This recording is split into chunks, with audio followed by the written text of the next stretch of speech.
Healing. Does anyone have a person that they're praying for healing? Yes, Batya. Shirley Moskowitz, my mom, she's not doing well and she needs as much prayer as she can get, please. Sure. Troy Moskowitz. Anyone else? To Lynn Ginsburg, Joy Richards, and Gracie Handra. Oh, okay. Great. They're on the Also, missionary list. Yeah. Okay. also my friends Ginger and Bob, please. Okay. Dave Kirshner. Kirshner. Okay. We got Margie Allen, Leanne Capuano, Serdan Herbella, Michael Mandelbaum, Michelle Zucker, and Marcia Hudson. Okay, so Misha Beiracha Avotenu Mikor Habracha Leimotenu. May the source of strength, who bless the ones before us, help us find the courage to make our lives a blessing, and let us say, Amen. Amen. Amen. Amen. And we move on to the yard sites. We've got this week we're celebrating Pearl Feynman, and please tell me if I pronounce any of these names wrong. Pearl Feynman, Ned Franco, Aaron Louise Goldston, Anna Israel, Harry Glazer, Samuel Mosafir, Max Sorensen, Mosafar, thank you, Mosafar, Betty Bell, Ephraim Taranto, Verna Wool, Meyer Hauben, Jacob Leibovich, Annie Werfel, Sigmund Hauben, Ruth Piha, Fanny Silverman Schuffman, Revco Bonfield, Samuel Lee Kramer, Esther Mendel, and Jake Siegel. So Staff Sergeant Daniel Mocano, age 20, fell in battle from the southern Gaza Strip. Sergeant Yosef Yehuda Hira, age 22, fell in the northern combat strip. Uran Lichtenfield and Sarah Milgram. And Yisrael Perry Schneider, who is my grandfather, and my mother's father. And we have under Yahrzeit Memories, Philip Ensler wrote about his father. Stefan Ensler is the father of twins, Carolyn and Philip Ensler. He is considered being their dad as his proudest title and accomplishment in his life. He was an incredibly dependable parent who always showed up for his children. Caroline and Philip will miss him. Mourner's Kaddish is on page 207. Yit Gadal, V'yit Kadash, Be'alma, V'yikra, Yirute, V'yamla, V'yichmachute, V'chayichon, V'yamechon, V'chaye, D'chol Beit Yisrael, Ba'agala, V'zman, Kari, V'imru, Amen. Yehi Shmei Rabba Barach Le'olam Olamei Almaya. Yitbarach v'yishtabach v'yitpa'ar v'yitraman v'yitnaseh v'yitadar v'yitale v'yitalal shemei dekudesha brichu le'elam min kol birchata v'shirata tushbechata v'nechamata da'amiran be'alma v'imru amen. Yehi shlama rabba min shemaya v'chaim aleinu ve'al kol Yisrael v'imru amen. Oseh shalom b'mramav, hu ya'aseh shalom, aleinu ve'al kol Yisrael, v'imru, amen. Mom, I'm asking you to unmute now. So, may the one who creates peace and high bring peace to us and all Israel and all that dwell on earth, and we say amen. Amen. Amen. So, amen. So we have this is our last one of Martin Buber's the essays that we're going to do. It's our final ultimate essay. So can we get a reader? Well, okay, so we'll have before we get a reader, I just want to I want to ask, so this is a story, some of you have heard it. It's about a person searching for a treasure and they find it, they go all around the world and then they find it in their own house. Has anyone heard this story before? Peer Gynt. Huh? Peer Gynt. Peer Gynt, yes. Yes, there's a lot of Other versions. other versions of the same story. We're going to read the Hasidic versions.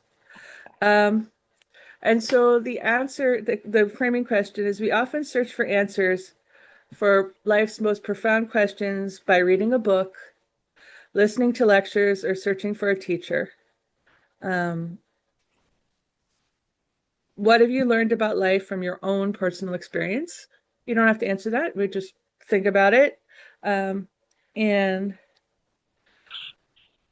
so it, what you learned from your experience. And then the story includes the important caveat that after Isaac discovered his treasure, he built a synagogue named Reb Isaac Reb Yekel's Shul. If you discover your own personal treasure, what are you going to do with it? So these are our two framing questions. And now we're going to read the story and kind of keep those in mind. Okay. Who wants to be the reader for today? And I'm going to interrupt you, but keep reading. Anyone want? I'm going to share that. I'm going to share it on screen. I'll read. What? I'll read if you like. All right, Diane. Okay. All right, so let me. Come here, babe. Okay, did you get it? Not yet. Okay, here Yes. Okay.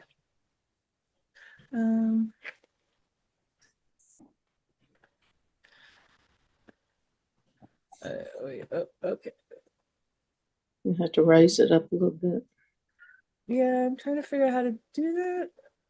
Okay. Okay. Sorry. Oh, sorry. Okay. Let me.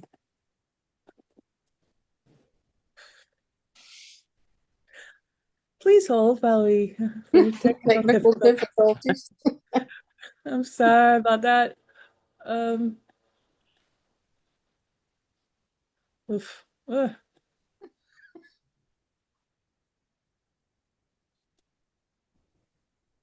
I tell you, 5 minutes after we finished yesterday, I got electrical problems. Okay, here we go. Can you see that? Yes, I can see 2 lines of what I need to read though, unless that's the end of a page. Maybe that's the end of the page. Okay. You're good. Yeah. All right, let's see. Rabbi Bunham used to tell this story of Isaac, the son of Yekel, to the youth who came to him. Wait a minute. Came to him for the first time. Isaac had lived in Krakow in severe poverty for many years, but his faith in God had remained unshaken. One night he had a dream in which he was ordered to search for a treasure that was buried under the bridge leading to the king's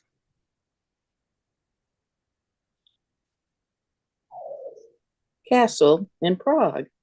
After dreaming the same dream for the 3rd time, Isaac started on a journey to Prague, but sentries guarded the bridge by day and night, and he did not dare to dig.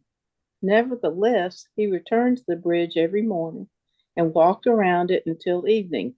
Finally, the captain of the guard, who had noticed his behavior, asked him in a friendly tone if he was looking for something or perhaps waiting for someone. Isaac told him about the dream that he had led him there from a distant land. The captain laughed. "You poor fool, with holes in your shoes, you have walked all this way just because of a dream? Who believes in dreams? I myself would have been on a long quest if I believed in dreams. Once I was told in a dream to wander to Krakow and to find the house of a Jew named Isaac, son of Yekel. If I dug under his hearth, I would find a treasure. Isaac, son of Yekel, indeed. I can only imagine myself pulling every house apart, since half the Jews in Krakow are named Isaac and the other half are named Yekel. The captain laughed again. Isaac bowed to him, returned home, dug up the treasure, and built the synagogue that is named Reb Isaac Reb Yekel Shul to this day. Funny. Okay. So yeah, so we have, Reb Isaac, he's going, he's told that there's treasure in the palace of the king. What's the king? What's that a metaphor in Hasidic stories oftentimes? When they say the king, that's a metaphor for somebody. That's a metaphor for God. But so he goes and he looks and he looks and he looks in the house, and finally the guard says, "Hey, what are you doing?" He tells the guard his dream. The guard laughs at him and says, "I had a dream that the treasure was at your house."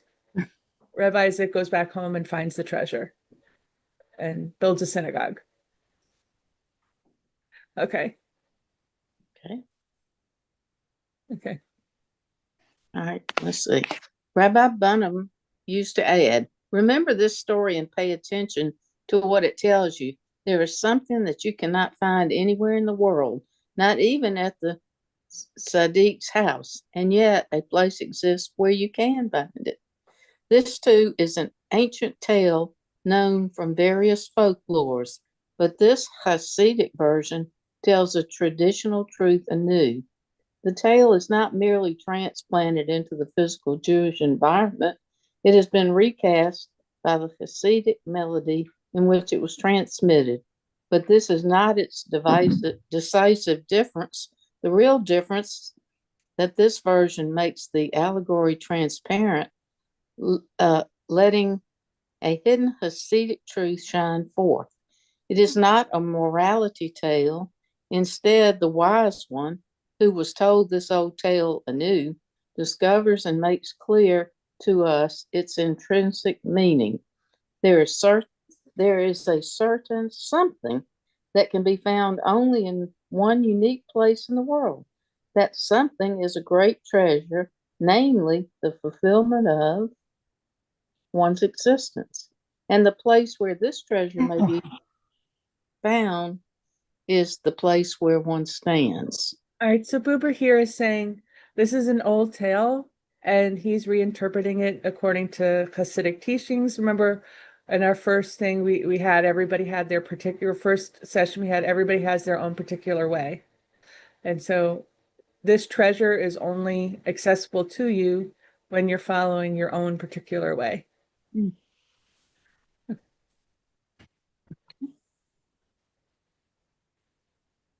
want to keep going? Sure. Except in rare moments, most of us are completely unaware of the fact that we will never savor the fulfillment of our existence. We seldom realize that our lives have no part in truly fulfilled existence, that our lives merely pass it by. Nevertheless, we continually feel the absence of fulfillment, and in various ways, we make an effort to find what is missing. We look to somewhere in some other precinct in the world or in the mind, but not here where we stand. It is here where we have been placed, exactly here and nowhere else, that the treasure may be found. It is here where I can experience my natural environment, and here is the context that has been ordained for me. Here is what I encounter day after day. Here I meet my daily demands. Only here is my essential task. Here is the fulfillment of my existence that is available to me. It is told concerning a Talmudic master that the paths of heaven were illuminated for him like the streets of his hometown, Nehardea. Hasidim, is that right? Nehardea, yeah. Nehardea. Hasidim turns. Did you want to talk right there? No. Oh. Well, after this paragraph. Hasidim turns that saying around. It is more splendid when the streets of one hometown are illuminated like the paths of heaven, because here where we stand is the place where we can let the hidden divine light shine. Even power reaching to the ends of the earth could not gain for us the same measure of fulfilled existence that a calm and devoted relationship to our living surroundings can provide. Even knowledge of the secrets of heaven could not provide for us the same share of true existence that we gain by performing our requisite quotidian, Quotidian daily.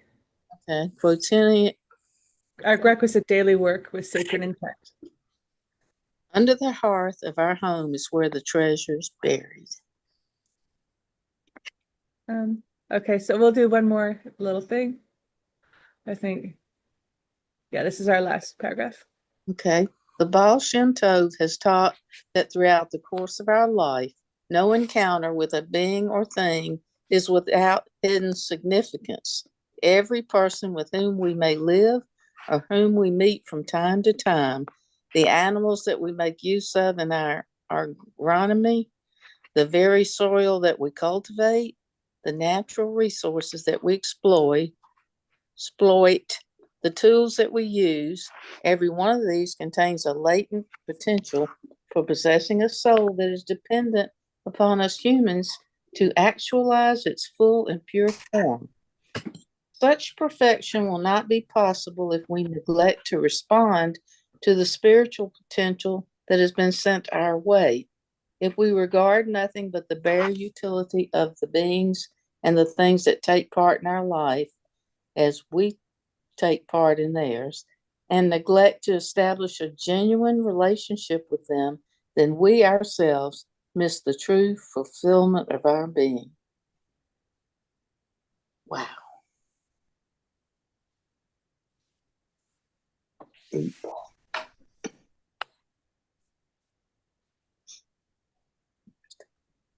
Okay. So let's just see summary. Like, what did you guys hear from that? It's very hard for Matt to read this on Kindle through an iPad and absorb such deep material. So let's just make sure that we all got the material, what he's saying.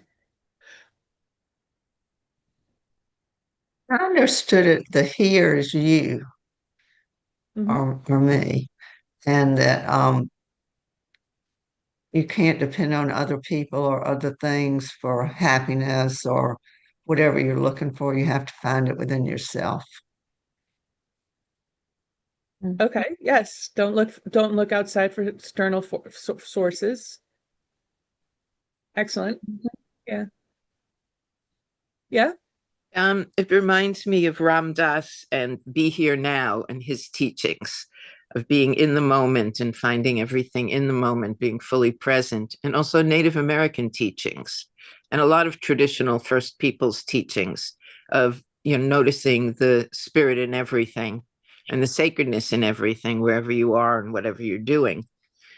Right. Yeah. So there's definitely It's teaching kind that like in Hebrew, we don't say she, you could say she was a doctor, she will be a doctor. You can't say she is a doctor because is to be Mm. is Yud Hey Vav Hey. And that's the sacred name of God. The sacred name of God is right now. So yeah. So he's saying that everybody's personal treasure, like you don't say, oh, I need this and I'll be happy. I'll need this and I'll be happy. He's, the moral of the story is you have what you need. Right here, right now, right in your home already, whatever material thing you need, you got it. Um, um, so yeah. Yeah. Anything else? There's a bit of Buber's, towards the end, there was a bit of Buber's philosophy in them. Because remember, Buber is I and now, that you see God, one of the ways that Buber sees God in the world is relationship with other people and relationship with the divine. He very much, like he says, there's two types of relationships. One is a transactional relationship between people where you go to a cashier, she She checks you out and you go. That's a transactional relationship. Another one is an I thou relationship where you meet a person and you just love them and you let them into your lives. And so he's saying that one of the things is if we regard nothing but the bare utility of beings and establish and the things that take part of our lives as we take part of their, and we neglect to establish a genuine relationship with them, then we miss the true fulfillment of our being. So he's saying, like, for this idea of like every interaction, like a Hasidic way of thinking, every interaction is sent from God. Everything is preordained. Everything is as it's supposed to be. Life is unfolding exactly as it should be. And it's our job to find meaning in every little thing. Like if a cat crosses your path, God sent that craft to cross your path. If a delivery man knocks on your door, God sent that specific delivery man to knock on your door. And to just sort of accept everything as something that's a miracle. So Albert Einstein purportedly said there are only two ways to live. One is though nothing is a miracle. The other is though everything is a miracle. Take a moment to look around your space you are currently in, be it your office or your home or cafe. If it is true that one can only let God in where one stands, consider if there's anything around you that would help you let God into your life right now. And then, honest to God, this is what it says. For example, maybe your pet keeps walking in front of the screen demanding attention. If this encounter truly has hidden significance, think about what it might be. Is your cat calling on you to leave your computer for more snuggle time? What is your cat telling you to move your body or perhaps hone your concentration skills? What secret message might be reaching out to you from the coffee you are drinking, from the work you are doing, the people around you? Are there any opportunities for deeper fulfillment and meaning? What changes within you when you believe that everything around you is a miracle? A lot happier.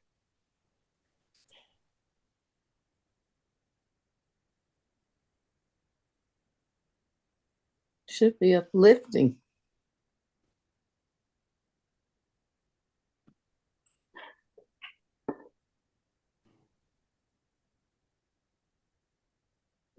All right, so let's back up a bit. So look around you. What in your room helps you let God in?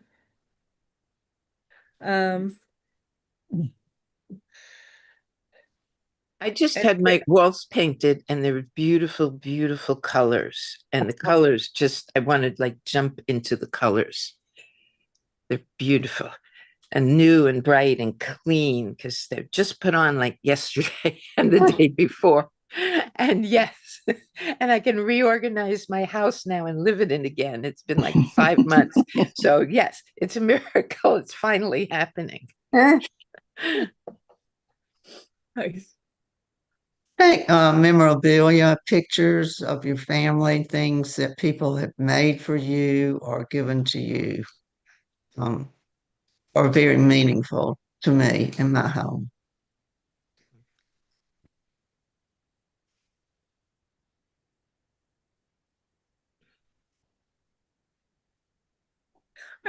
You know what? Let me turn this around. Maybe make it an easier way.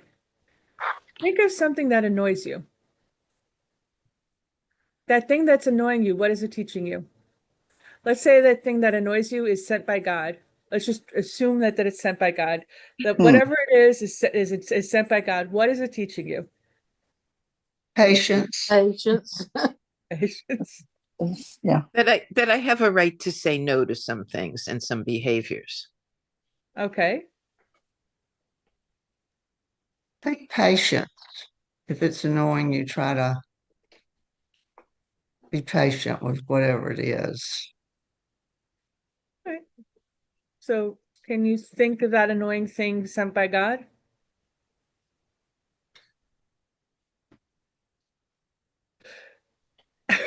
No. I'm getting a look from Barbara that's worth 1,000 words. Okay.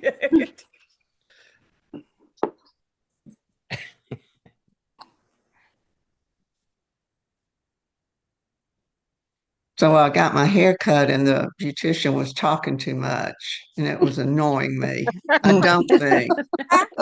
don't think that was sent by God. Okay. So now just let's play this game and assume that it was said by God. What was she talking about? It's just stuff I wasn't interested in. She was talking too much. She was supposed to be cutting my hair. So what's God telling you? That she can multitask. Yeah, to be patient and listen to her and not get annoyed. Be patient and understanding. Or you could have said something like, I got a horrible headache. Do you mind if I just sit here and we be quiet? I could have, but I didn't. And I Maybe wouldn't. maybe God's telling you it's okay to ask for what you want. Maybe. Anyone else have an annoying thing that happened? Oh, yeah. Yeah, well, Winmore is full of annoyances, but Uh-huh.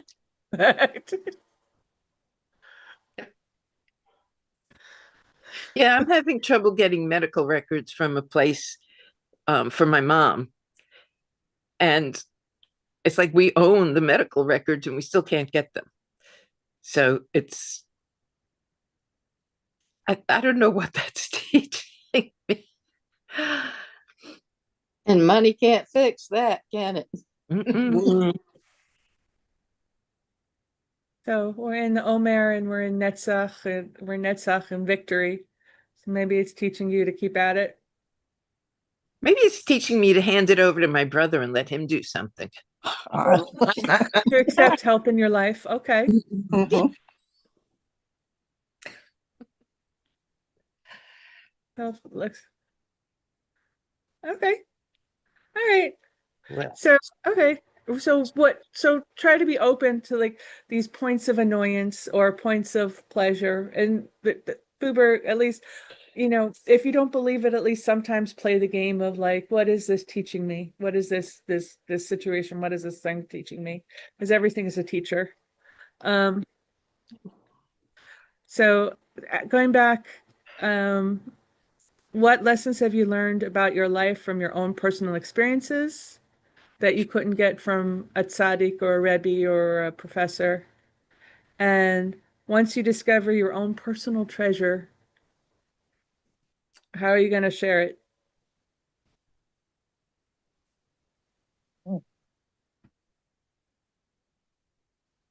So when you say treasure, you're speaking of like your gifts.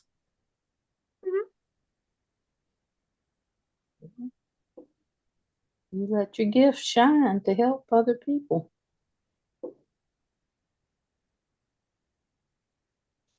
Treasure could also be the treasures you hold within you, the ability to love, share, to give. And that's easy to share, to give to other people. It's easy for givers. For some people. yeah, that's part. I'm struggling with that because I'm giving too much and I'm depleting myself. And it's where do I set that line of stopping so that I give to me as well? When you get sick, because I hope I need to learn it before I get sick because that's what's happening. I think And I need to back it off. it's an OJT situation on the job training.